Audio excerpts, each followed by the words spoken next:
The Bwindi impenetrable forest in southern Uganda, a remote and remarkable place, home to one of the rarest creatures on Earth, the mountain gorilla. For those prepared to make the long, steep trek, the reward is to see the giant primates in their natural state, no bars or windows separating us from them.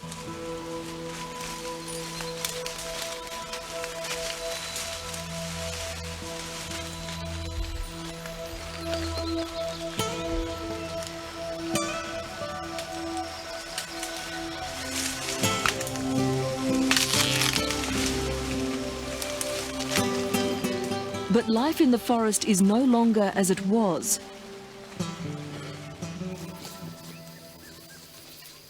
Now the Ugandan People's Defence Force patrols the impenetrable forest every day.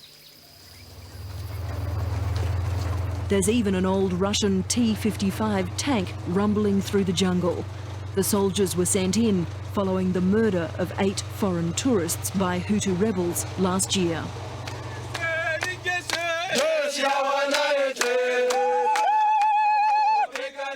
Before the attack, there was no army presence here.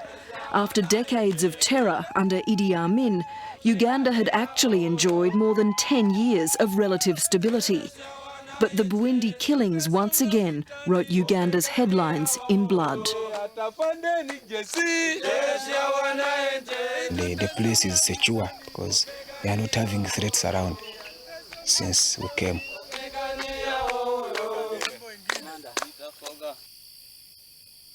Uganda is now desperate to show that Bwindi is safe, but it's not easy. The impenetrable forest sits in one of the most unstable corners of Africa, bordering the Democratic Republic of Congo and Rwanda.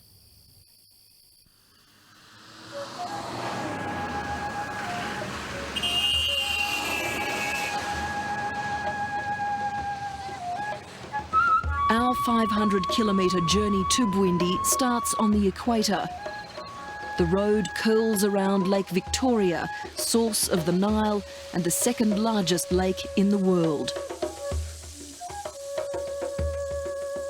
10 jarring hours on, through plantations of coffee and bananas, the mountains finally loom dark and green. A reminder of just how close the rebel strongholds are. These volcanic hills lie inside the Congo, home to the Rwandan Hutus who launched the Bwindi raid. The savagery of the brutal murder of the 8 tourists in Uganda has shocked the world. Their bodies have now been brought to a morgue in Kampala to be examined and identified by Ugandan and international authorities, including the FBI.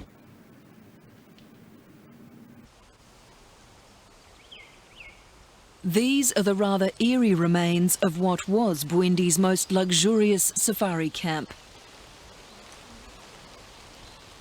There were about 30 tourists staying in the area the day the attack happened.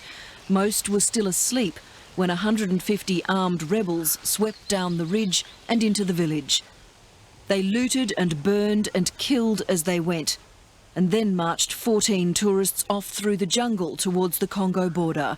Only 6 came back alive. You cannot believe the depth of the fear and the terror. The sounds, the smells, the smoke, the bodies, that encompassed us all and affected us all forever. Mark Ross, a professional guide, is the only survivor prepared to talk about his ordeal. But he ran into trouble with the Ugandan authorities from the beginning by rejecting claims the tourists died in crossfire during a rescue attempt. They were executed. There wasn't any rescue attempt. His doubts about the safety of the forest mean he's not welcome, but he won't be silenced. I think that is a common thread through a lot of this part of the world. Gee, we don't want to hear bad news, so let's just not talk about bad news, and therefore there is nothing bad. And that naivete does not wash with the Western world. If we don't have the gorillas, I don't think you would be coming here to get to see us. So we are happy because you are coming to see us. Despite the risks, a handful of tourists and their dollars are very slowly trickling back. Germans Walter and Elizabeth, like us, had paid $250 per ticket and had to agree to strict guidelines. Any chance of passing on disease, even a sniffle, means forfeiting the trek. Or maybe say some person coughing, then the virus is gone directly to the gorillas. We're to make no loud noises which might upset the animals, no flash or camera lights, and will be accompanied by 2 soldiers and an armed park warden.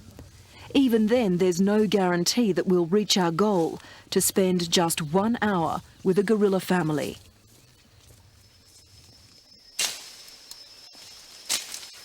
Then the trackers will follow their trail, but with a feeding radius of up to 20 kilometres, we could be walking for 5 hours. But today we're lucky.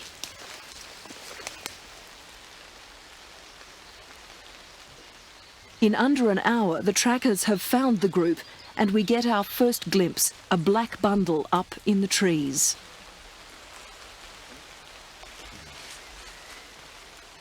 A female appears, pulling her baby into her arms.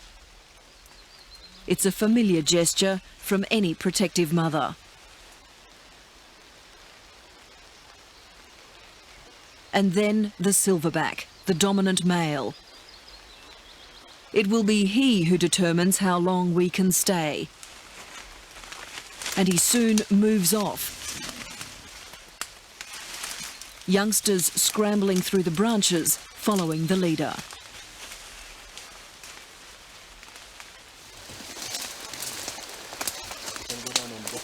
Fearing our promised 1 hour visit might be short-lived, we follow them.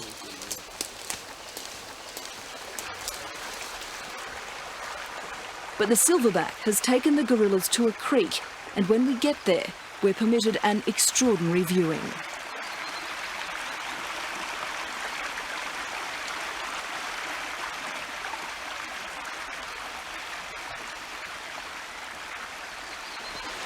We can see the silverback over there. Is he happy for us to be here, really? This gentleman across there is very happy because he has seen us several times. And because by his name is called the Lohondeza, carefree guy who is always sleeping, so he doesn't mind.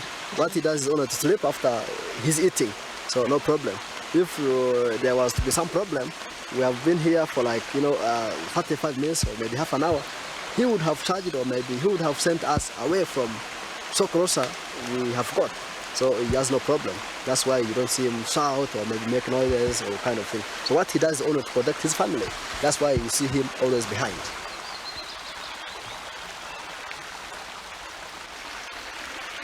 Keeping up the contact through the years of war in neighbouring Congo and Rwanda has not been easy. It takes years to habituate a group of gorillas to tolerate human observers, and only a fraction of Burundi's gorillas are used to seeing people up close. Of the 28 family groups in the park, only 4 are being visited. Humans share 98% of the same genes as gorillas, and few visitors don't respond to expressions and behaviour that's so easy for us to understand.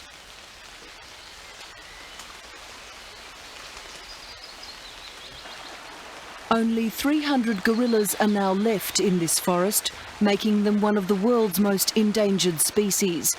But their protection has not come without cost. The Batwa, one of Uganda's pygmy tribes, was forced to leave the forest when the gorilla park was created.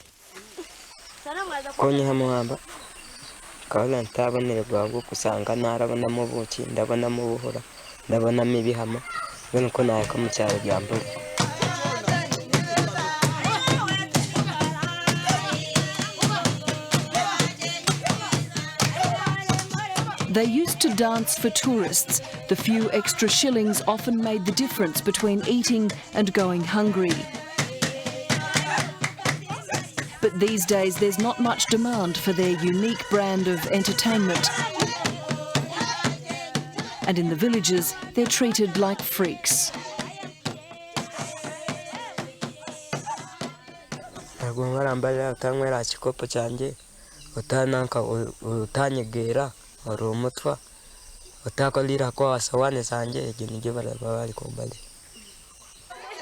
He often feels that the guerrillas get a better deal than he does.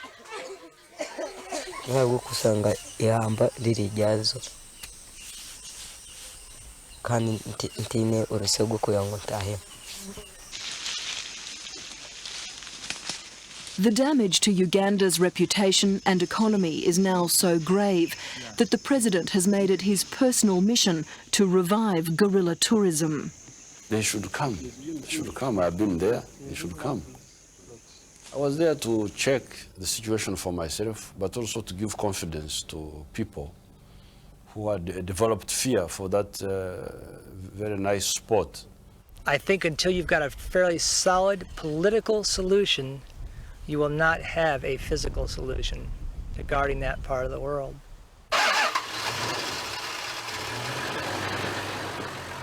Effectively barred from Uganda, we had to meet him in Kenya, where he bases his professional guiding business and other interests.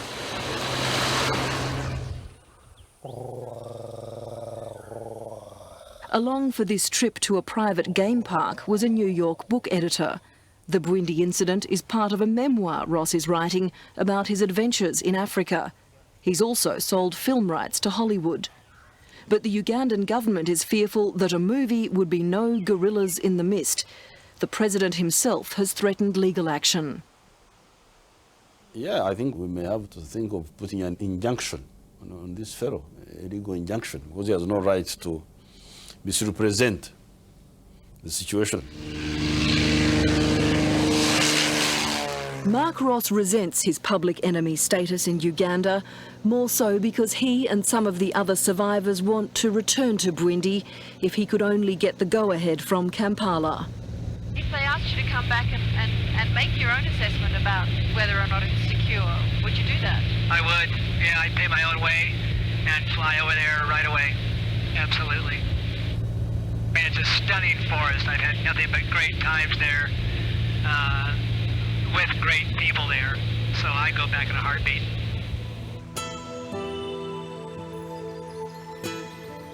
What everyone, including President Museveni and Mark Ross, agree on is that an audience with the guerrillas is a rare privilege. It's worth remembering that while there are 6 billion people on the planet, there are only 600 gorillas living in the wild, half of them here in the Bwindi impenetrable forest.